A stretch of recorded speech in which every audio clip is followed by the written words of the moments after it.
Víctor Lídio Jara Martínez, nascido em San Inácio, 28 de setembro de 1932, assassinado em Santiago do Chile, dia 16 de setembro de 1973. Estamos falando de Víctor Jara. Coincidentemente, eu sou Jara Arraes e este é o canal Cultura Latino-Americana.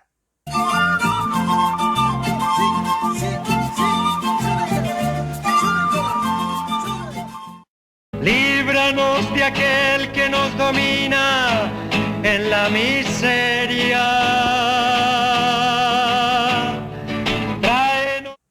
Olá pessoal, mais uma vez aqui, eu sou Jara Arraes e esse é o nosso canal Cultura Latino-Americana. Eu disse coincidentemente porque Víctor Jara se escreve com J. E eu sou Jara Arraes também se escreve com J. Feliz coincidência, né? Mas vamos lá, é sempre um prazer estar com todos vocês aqui trazendo o melhor da nossa América Latina. Histórias, contos, lendas, pesquisas, músicos, cultura em geral, poesia. Esse é o nosso canal Cultura Latino-Americana, né? E para que tudo isso funcione, nós pedimos aqui a vocês, todos, nossos grandes amigos, colaboradores, que possam estar sempre conosco. Como? Se inscrevendo, compartilhando, dando like, fazendo comentários. Tragam temas através dos comentários, que é muito importante para todos nós aqui. Através das perguntas, das sugestões, nós vamos desenvolvendo os nossos temas. Aproveitando aqui para agradecer os nossos padrinhos e madrinhas, que são os colaboradores do canal, que fazem com que tudo isso aqui funcione da melhor maneira possível, né? Nós estamos aqui produzindo conteúdo para todos vocês sobre a nossa América Latina e os amigos colaboram, ajudam da melhor maneira possível. Então nós pedimos a sua colaboração. Nos nossos comentários deixaremos aqui o nosso Pix de auxílio, que é o culturalatinasp@gmail.com. Víctor Jara, nascido numa família pobre, numa família de camponeses, tornou-se reconhecido diretor de teatro. Foi professor, diretor de teatro, poeta, compositor, músico, ativista político chileno. Como eu havia dito, ele era um grande diretor de teatro, folclorista também, e dedicou-se ao desenvolvimento da arte no seu país, dirigindo uma vasta gama de obras locais, assim como clássicos da cena mundial também. Simultaneamente, desenvolveu uma carreira também no campo da música, desempenhando um papel central entre os artistas chamados neofolclóricos, que estabeleceram um movimento chamado La Nueva Canción Chilena, que gerou uma revolução musical popular no seu país durante o governo socialista de Salvador Allende. Bom, como eu havia dito no princípio, Víctor Jara, ele nasce no dia 28 de setembro de 1932. O local, ele é controverso. Segundo algumas fontes, ele teria nascido em San Inácio e ainda pequeno teria mudado com a família para Lonquén, localidade situada na comunidade de Talagante, região metropolitana de Santiago do Chile. Era filho de camponeses pobres, Manuel Jara e Amanda Martínez. Daí, para quem não sabe, vem uma homenagem feita aos pais na música Te Recuerdo, Amanda. Sua mãe, Amanda, era de origem mapuche, era do sul do Chile e era uma grande conhecedora da cultura popular chilena. Manuel já era um trabalhador braçal, analfabeto, e ele queria que os seus filhos trabalhassem quanto antes, em vez de irem à escola. Era muito normal naquela época, né? Os pais obrigarem os filhos a trabalharem, e a escola ficar sempre em segundo plano. E assim, então, com 6 anos de idade, Victor Jara já estava trabalhando no campo. E como era muito difícil na época, o pai, Manuel, ele não conseguia tirar o sustento necessário para a família. Victor Jara também tinha outros irmãos, que era Maria, Georgina, Eduardo e Roberto. Como camponês, morava no imóvel da família Ruiz Tagle. Tampouco foi capaz de encontrar um trabalho estável. É aquele velho problema, né, gente? As dificuldades financeiras, aliás, não está muito diferente de agora, não, né? No momento que nós estamos vivendo. Acabou virando um alcoólatra violento. É uma história que passa em grande parte das famílias da América Latina. Brasil também. Seu relacionamento com Amanda deteriorou-se e ele abandonou a família quando Victor ainda era criança. E aí, no caso, a mãe, Amanda, criou os filhos sozinha. E só que diferente do pai, ela fez com que os filhos estudassem e levassem a escola em primeiro plano. Ao contrário de Manuel, Amanda ela não era analfabeta, ela era autodidata, havia se alfabetizado sozinha. E também ela, como era uma conhecedora do folclore, ela tocava violão, piano e cantava canções folclóricas em casamentos e olha só, hein, em funerais da cidade. Gente, eu confesso para vocês que eu já toquei em funeral também. Pelo menos uns 4 funerais eu toquei. E é engraçado, muito bacana, uma sensação boa. Incluindo o funeral da minha mãe também eu toquei. Em virtude de um acidente sofrido pela irmã de Victor Jara, Maria, eles acabam se mudando para a capital do país, Santiago. E lógico, à procura de melhores condições financeiras. Victor Jara, junto com o seu irmão Lalo, eles ingressam no Liceu Ruiz Tagle, onde ambos se destacaram pelos seus bons resultados acadêmicos. Olha só, já começando aí, né? Até terminarem os estudos primários.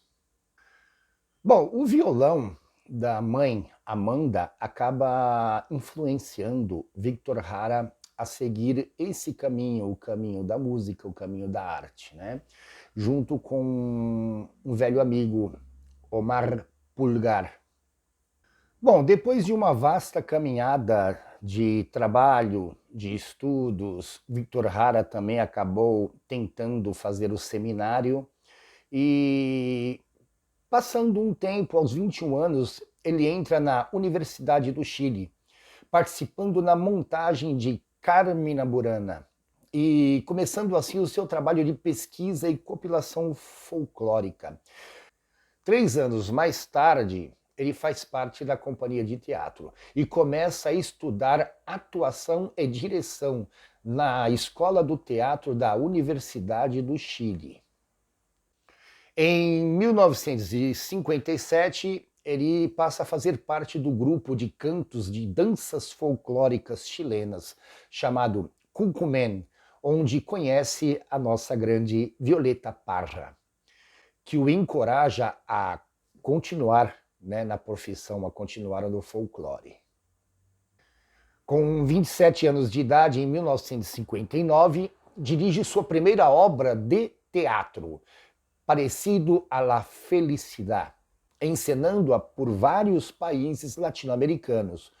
Como solista do grupo folclórico, grava o seu primeiro disco. No ano a seguir, ele participa como assistente de direção na montagem de uma peça chamada La Viuda de A Pablaza e dirige também a obra Mandrágora de Maquiavel.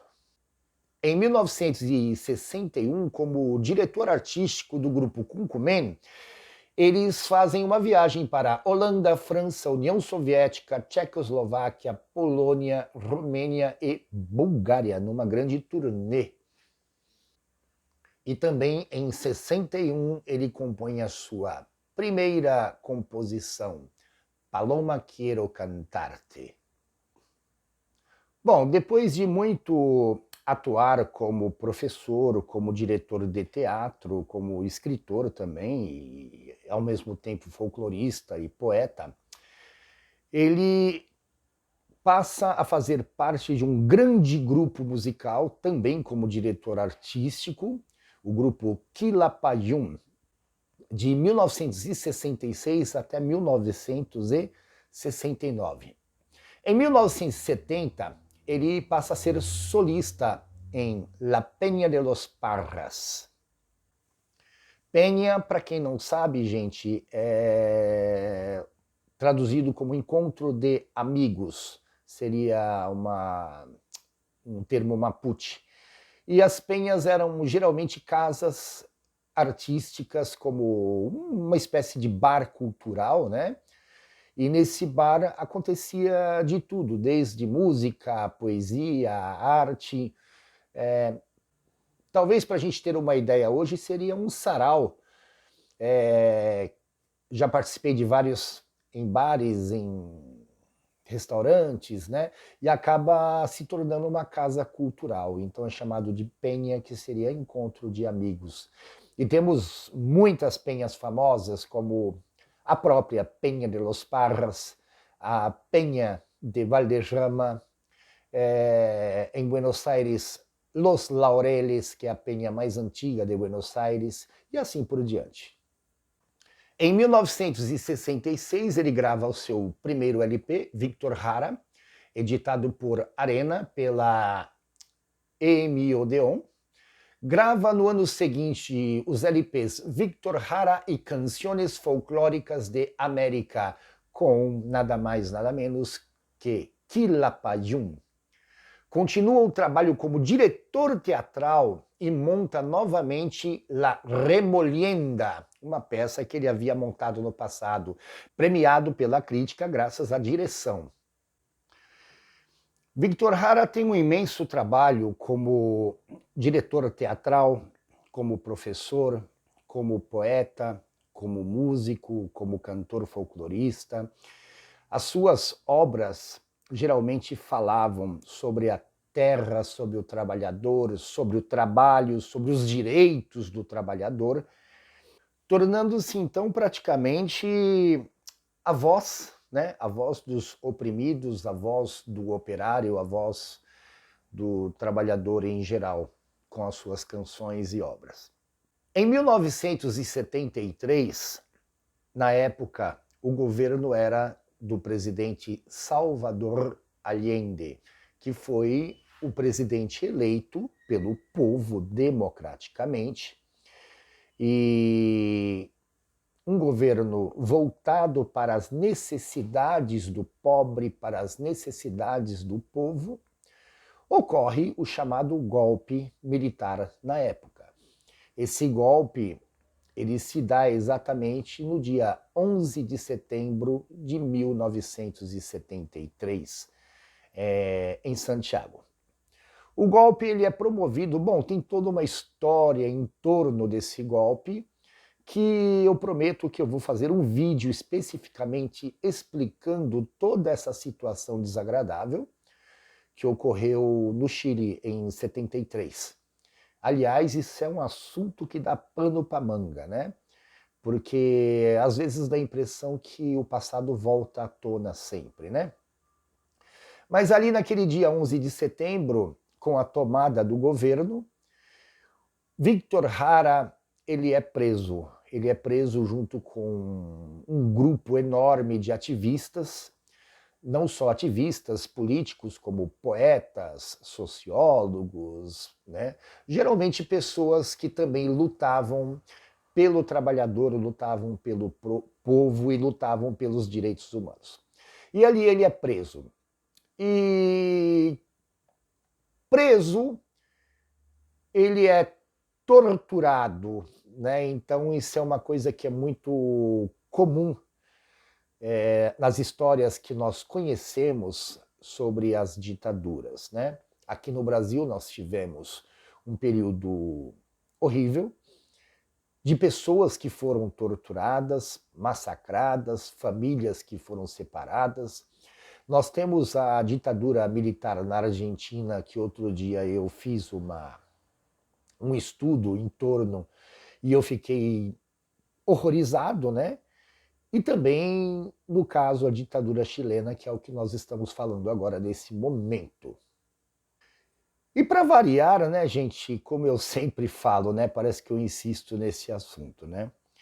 Todos os grandes homens da América Latina, isso quase todos, eu posso falar, por exemplo, Mercedes Sosa, Atahualpa Yupanqui, Pablo Neruda, Victor Jara, praticamente todos pertenciam aos seus partidos comunistas locais. No caso, Victor Jara, ao Partido Comunista do Chile. E ele fazia parte do Comitê Central das Juventudes Comunistas do Chile. Bom, sendo preso no dia 11 de setembro e praticamente todos foram levados para ali próximo ao Estádio Nacional do Chile, né? Me parece que era uma espécie de ginásio, né? Não sei ao certo. Mas também era um grande ginásio de esportes, né? Então era um estádio nacional. E ali foram todos levados e torturados. E segundo consta, algumas versões, né? Depois de muita tortura, obrigaram ele a cantar e ele usou, né, a sua voz para cantar. E ali ele foi torturado muitas vezes. E contam alguns que as suas mãos foram decepadas, outros que as suas mãos foram esmagadas, né, pelo cabo das metralhadoras, que eu acho que a mais provável seria essa, né, das mãos serem esmagadas, e metralhado logo em seguida, né? Isso foi no dia 16 de setembro de 1973. O seu corpo ele foi lançado numa região de mato, ali, segundo consta, perto da Estrada Sul, na parte posterior de um cemitério, juntamente com outros corpos, né, de vítimas daquela barbaridade. Em junho de 2016, agora recente, o Tribunal Federal de Orlando, Estados Unidos, julgou que o ex-militar, vamos gravar esse nome, Pedro Barrientos, chileno naturalizado norte-americano, foi decretado culpado de tortura e assassinato do nosso grande Victor Jara. Eu tenho uma frase interessante, eu vou tentar resumir, de um livro que eu li na década de 90, e diz assim, resumindo tudo, né? A arte, a poesia, a arte, a música, quando eu falo no geral, né? Ela se torna imortalizada, ou seja, o artista, ele é um grande herói. E como todo grande herói nosso de infância, ele se torna eterno e imortal. Diferente, por exemplo, dos grandes tiranos, dos grandes reis tiranos, que os seus corpos vão apodrecer nas sepulturas e a história irá julgar. Eu, com esse trabalho realizado com a música, com esse trabalho realizado com pesquisas da cultura popular latino-americana, eu me sinto muito feliz e muito orgulhoso de falar exatamente aqui de grandes nomes da América Latina, de grandes poetas, compositores, autores, artistas plásticos, até ativistas políticos também. E eu me sinto orgulhoso porque eu estou do lado certo da história. E isso me deixa muito feliz. e também me sinto muito honrado em poder falar desses grandes nomes, como eu falei agora há pouco sobre Mercedes Sosa, como eu já falei sobre Atahualpa Yupanqui, como eu já falei sobre uma série de grandes outros da nossa América Latina, né? E eu me sinto feliz por isso. Eu poderia ficar aqui talvez o dia inteiro falando, porque é uma biografia muito vasta. Eu deixei passar grandes detalhes de obras de direção de teatro que Victor Hara realizou, de turnês e entrevistas, gravações, programas, o que ele deixou para todos nós. Deixei muita coisa passar, gente, porque se eu for aqui entrar em detalhes, nós vamos ter aqui um vídeo de 4, 5 horas, né? Mas o importante é dizer que Victor Hara foi um dos maiores, foi não, ele continua, né, como o maior ao lado de Violeta Parra, ao lado de Pablo Neruda e de grandes outros, continua vivo na história como orgulho, eu posso dizer, não só pelo povo chileno, mas eu digo pela América Latina, como orgulho da nossa pátria grande. Então, digo aqui com o coração aberto, viva Victor Hara, viva o povo latino-americano.